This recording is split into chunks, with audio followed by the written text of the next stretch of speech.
Hello everyone. You might be wondering, with all the drama and everything, or even if you're not wondering, pretend you are, why things on the internet happen at such a frenetic pace, and why the emotional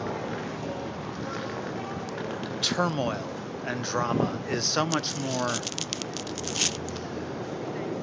overwhelming than in all cases except for perhaps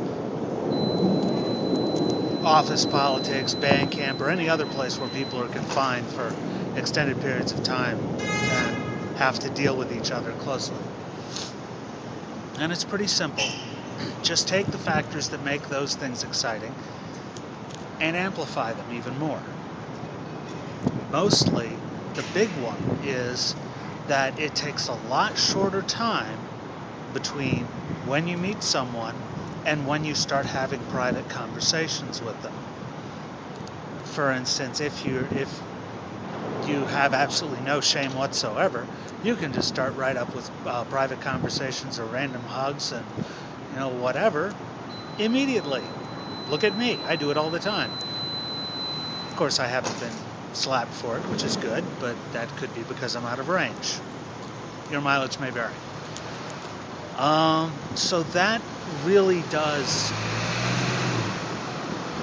add to the apparent speed at which internet interactions go.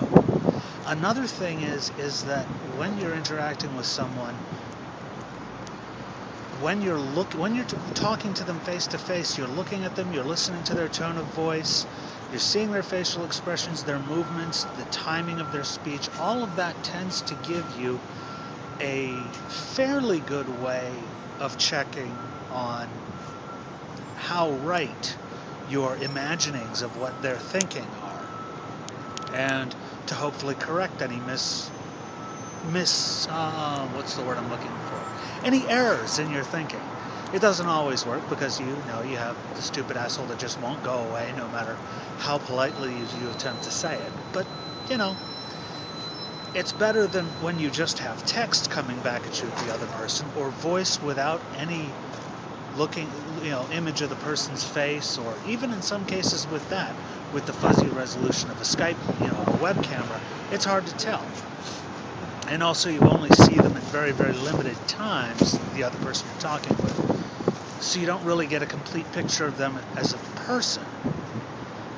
And once again, you have nothing really to correct your imaginings.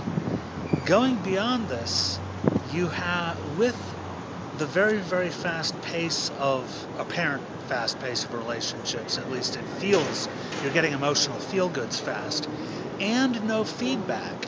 What's happening is that you're getting the emotional rush without the floor, the stability that goes with actually seeing the other person and knowing deep down, at least to a degree, that you're either on the right track or the wrong track as far as interpreting how they're thinking and feeling about you.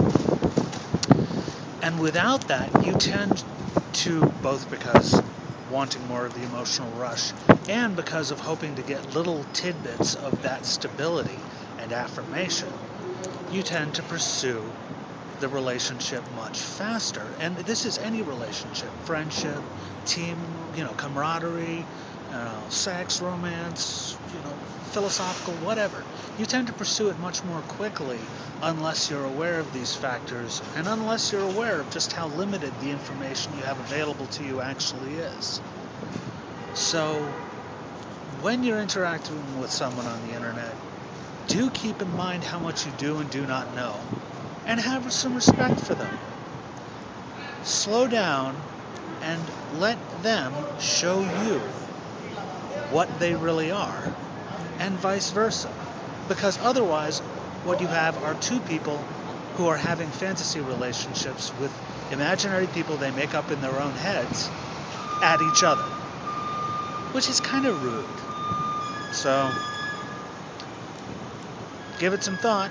And by the way, 1 million hours chatting in text is like